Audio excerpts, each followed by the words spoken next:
Hi అండి, అందరికీ నమస్కారం. నాటుకోళ్ళ ఫామ్ పెట్టాలనుకునే వాళ్ళు, నాటుకోళ్ళు పెంచాలనుకునే వాళ్ళు ఎలాంటి రక్షణ చర్యలు చేపడితే బాగుంటుంది అనేది ఈ వీడియోలో వివరించబోతున్నాను. మెయిన్గా మనము చుట్టూ కూడా మనకి ఎంత ప్లేస్ ఉందో అంత ప్లేస్లో చుట్టూ కూడా వలను ఏర్పాటు చేసుకోవాలి. అయితే మన ఫామ్లోనైతే మీకు చూపిస్తాను ఎలాంటి వలను. ఇక్కడ చూడొచ్చు మీరు. మన దగ్గర ఉందైతే ఇది మనకు కిలోకి 380 రూపాయలకి ఇచ్చారు నాకు.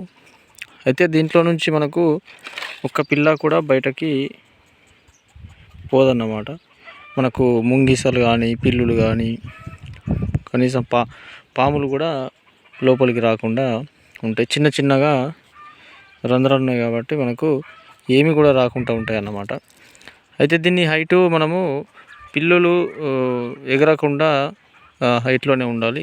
ఇది ఖచ్చితంగా ఒక 6 ఫీట్ వరకు అయితే, 6 లేకున్నా 5 ఫీట్ అయితే హైట్ పెంచుకోవాలి. ఎందుకంటే పిల్లులు పైనుంచి ఎగిరే అవకాశం ఉంటుంది కాబట్టి ఈ హైట్ అనేది చాలా ముఖ్యం.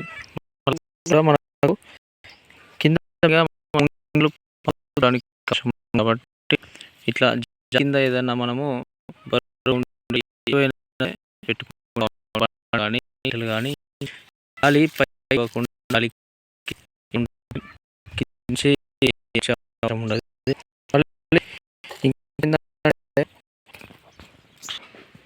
మనకు నైట్ పూట కోళ్ళను షెడ్లో బాగుంది. ఎందుకంటే మనకు మన అడవి పిల్లులు ఆ జాలిని తెంపుకొని వచ్చే అవకాశం ఉంటుంది కాబట్టి మనకు నైట్లో, అది అడవి పిల్లలు డేలో రావు కాబట్టి మనకి ఏముండదు. నైట్లో వస్తే కనుక ఇబ్బంది అవుతుంది కాబట్టి షెడ్ కూడా మంచిగా ఫెన్షింగ్తో జాలితో ఉండాలి. నేనైతే ఇట్లా లోపల నుంచి జాలి పెట్టి పైనుంచి కవరు, పాలిథిన్ కవరు పెట్టడం జరిగింది. చూడొచ్చు ఒకసారి. ప్రజెంట్ అయితే ఇప్పుడు మనకు ఇందులో 2 కోళ్ళు అయితే బతుకుతున్నాయి. మనం గత వీడియోలో చూసినాం 50 గుడ్లు వేస్ట్ అయినాయని. ఇప్పుడైతే 2 కోళ్ళను వదిలేసినాం. ఒక్కొక్క దానికి 15 గుడ్లు ఉన్నాయి. అయితే మనము జాలి విషయానికి వస్తే ఇట్లా మనకి ఏదన్నా జాలి నుంచి పైన దునకడానికి ఇట్లా గోడలు ఏమన్నా ఉంటే మనం గోడ పైనుంచి కూడా ఇలా జాలి పెట్టుకోవాలి. ఎందుకంటే పిల్లి గోడ మీదకి దునికి ఇటు అవతల వైపుకి వచ్చే అవకాశం ఉంటుంది కాబట్టి మన సైడు ఇట్లా ఏర్పాటు చేసుకుంటే మనకు ఎలాంటి ఇబ్బంది ఉండదు. మనకు లో కాస్ట్లోనే అయిపోతుంది అంతా కూడా. ఇనుప జాలి పెట్టుకోవాలి అంటే ఇబ్బంది, ఎక్కువ కాస్ట్ అవుతుంది మనకు.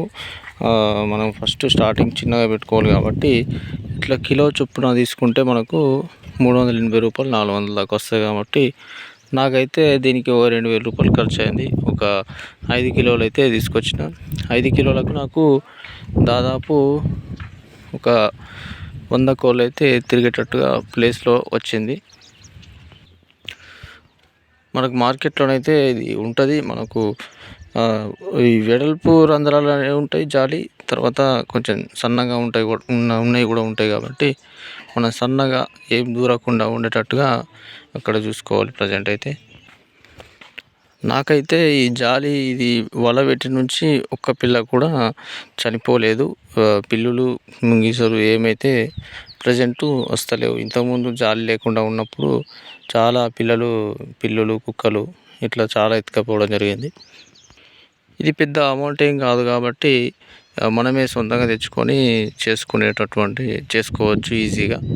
కింద మాత్రం మనము రంధ్రాలు లేకుండా చూసుకోవాలి. బరువుగా బండలు కానీ ఏదైనా కట్టెలు కానీ వేసుకుంటే మంచిగా ఉంటుంది. పైన మనకు ఖచ్చితంగా 5 ఫీటు 6 ఫీట్ ఉన్నా ఏం కాదు. సో ఇది మనమైతే ఈ జాలి ఏర్పాటు చేసుకున్న దాని గురించి వీడియోలో చెప్పాం.